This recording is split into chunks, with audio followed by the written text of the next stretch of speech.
Ladies and gentlemen, welcome to Talk Spicy. I'm Coach Gene Clemens. Thank you for joining me wherever you join me, whether it be on Twitter, on YouTube, on Facebook. Like, subscribe. Whatever you do, keep it spicy. Agree or disagree. I butchered that all up for a Monday, but you know what? That's what happens on a Monday. You know what else happens?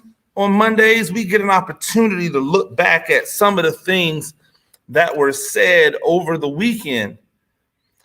A lot of things happened over the weekend. Number one, congratulations to the U.S. men's national team basketball, Team USA basketball. Many of you, because I didn't see many supporters at all, many of you essentially threw dirt on Team USA when they were not able to beat people in exhibition games after playing a full NBA season and never playing together and getting together for a couple of days. You threw dirt on them.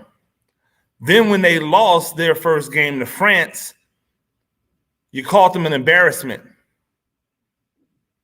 And then they went on to not lose another game. And then even when they were able to defeat France, in the gold medal game, because they didn't blow them out, people had the nerve to still talk. Ladies and gentlemen, if this was the C team minus Kevin Durant, then what are we really talking about? If the C team with Kevin Durant on it and Damian Lillard on it and all of these other talented young men and women can win a championship,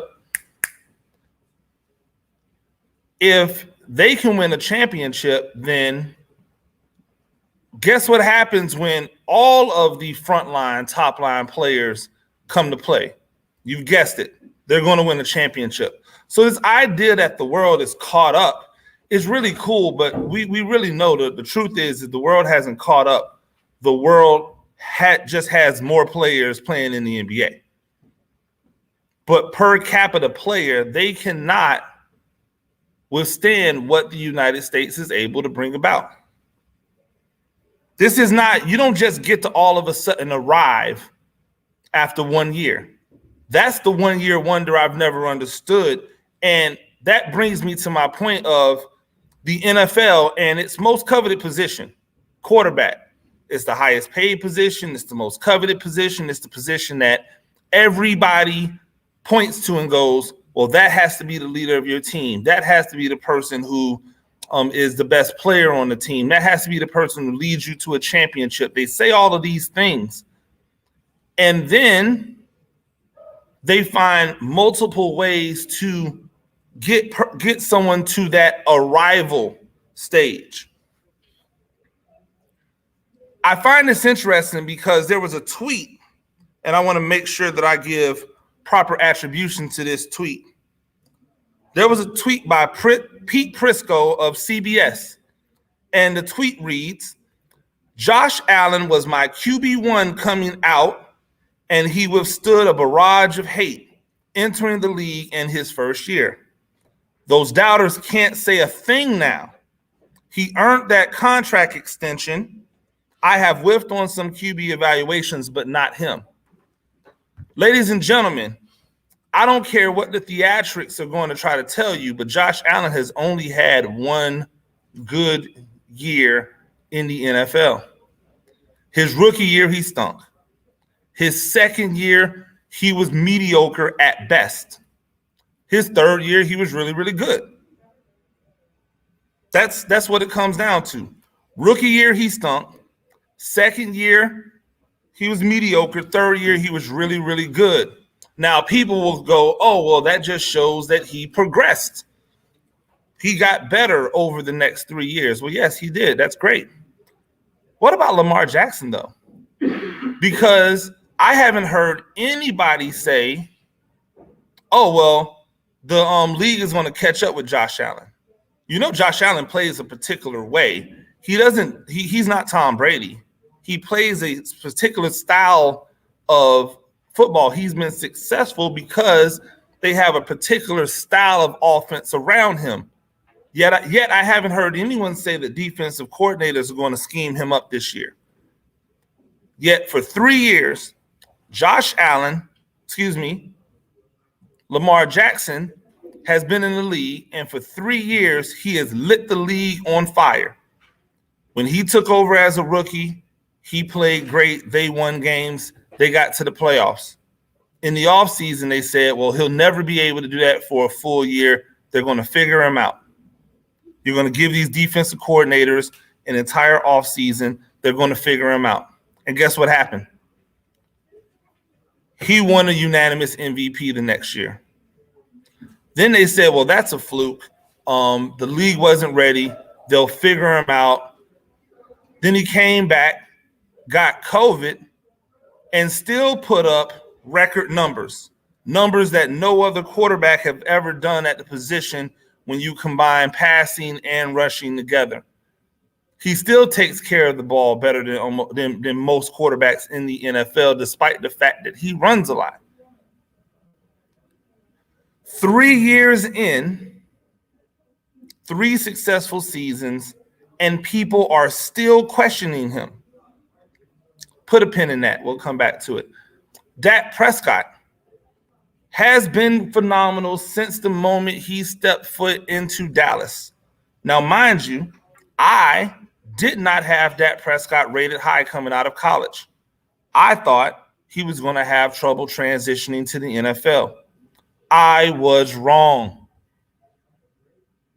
I said, well, he's big, he's strong, he's athletic, but I haven't seen A-plus passing ability from Dak Prescott when he was at Mississippi State. You don't just all of a sudden turn it on. Guess what? I was wrong. I said I was wrong immediately. People are still doubting Dak Prescott as a quarterback. Dak Prescott, in many people's eyes, still has something to prove. People are saying that Lamar Jackson has to win a championship in order to arrive. Yet Josh Allen got a bye, won a game, then got beat, and wasn't really good in that game. And nobody's saying that he has to win a championship in order to arrive. They're saying that he's here right now. There is a weird thing that goes on in evaluations and giving praise to quarterbacks where everything, when it comes to the black quarterback, seems to be we have to qualify it. We have to qualify it. Baker Mayfield has arrived. Josh Allen has arrived. Neither one of them have had a 3-year run remotely similar to Lamar Jackson's, and yet Lamar Jackson still has something to prove. I don't understand it. It doesn't make any sense to me. Every time I try to look at it rationally, I don't get it. So Josh Allen was Pete Prisco's QB1 coming out of college based off what?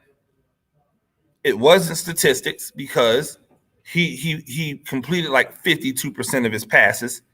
That is horrible. If his name was Jermaine Allen, he would have never been drafted in the first round, let alone that high in the first round. But he was Pete Prisco's QB1. Okay. He withstood a barrage of hate entering the league at his first year. He was chosen so early, and he was not good in college. Should he not receive hate?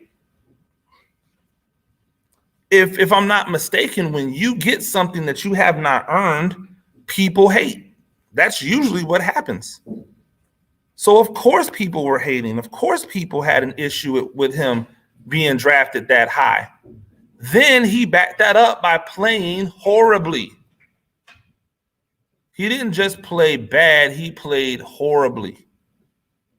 And so if you're going to play horribly and you're going to be drafted that high, yes, you're going to get scrutiny. Year 2, first half of the year, he played horribly. Year 3, he played great. Oh my God, he's arrived. Everybody was wrong. Let me pat myself on the back. Let me pound my chest because my evaluation was right after 1 year. Not, oh my gosh, they're going to figure it out. Not, oh my gosh, let's see if he can do it 2 years in a row now that people see him coming. Not, oh, well, he had one of the easiest schedules in the NFL. Let's find out what happened when he has a playoff schedule. None of that. Just, oh, he's arrived. It's over.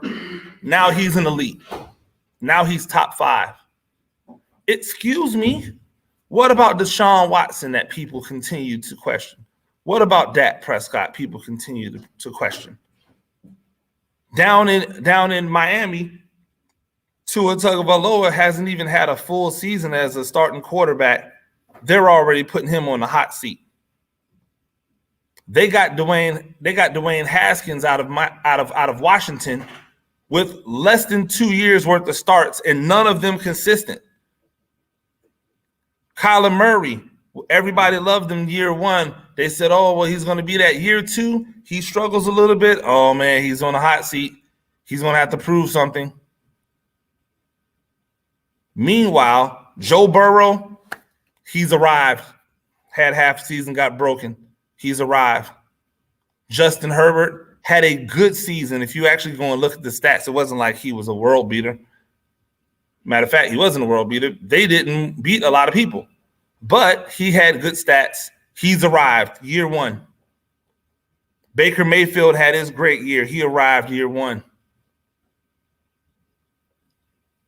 They're still holding out hope for quarterbacks that have underachieved in comparison to where they were drafted. Carolina has one. Hell, the New Orleans Saints, there are a lot of fans in New Orleans that really believe that they should not start Jameis Winston. That they really believe they should start Taysom Hill, even though Taysom Hill has never consistently been good at quarterback. Why is it that Taysom Hill, well, he's young and he's arrived. How has he arrived after a couple of starts?